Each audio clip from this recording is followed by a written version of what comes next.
ఇందాక వికారాబాద్ రైల్వే స్టేషన్లో బీదర్ నుంచి యశ్వంతపూర్ వెళ్లాల్సిన రైలు ఇక్కడి నుంచి వికారాబాద్ స్టేషన్ నుంచి కదిలినాక ఒక ప్రయాణికుడు కదులుతున్న రైలును ఎక్కడం జరిగింది. ఆ క్రమంలో ప్రమాదవశాత్తు అతను స్లిప్ అయి పడిపోయాడు.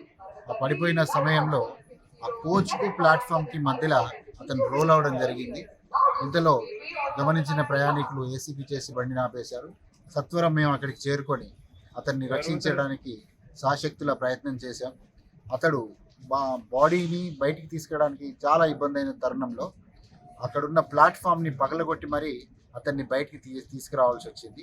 ప్లాట్ఫామ్ పగలగొట్టి అతన్ని బయటికి తీసుకోవడం అన్న సమయంలో అతడు ఆత్మస్థైర్యాన్ని కోల్పోకుండా అతనితో మాట్లాడుతూ, మీకు ఎలాంటి ప్రమాదం లేదు, మేమంతా ఉన్నాం, మా యంత్రాంగం అంతా ఉంది, మీకు ఎలాంటి ఆపద జరగదు అనే ఉద్దేశంతో వాళ్ళకి ఆత్మవిశ్వాసాన్ని అతనికి కలిగించి అతన్ని ప్రాణాలతోటి బయటికి తీయగలిగాం. ఆ తర్వాత ఇమీడియట్గా గవర్నమెంట్ హాస్పిటల్ వికారాబాద్కి అతన్ని తరలించడం జరిగింది.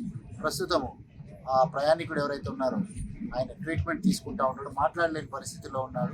పూర్తి వివరాలు ఇంకా తెలియాల్సి ఉంది.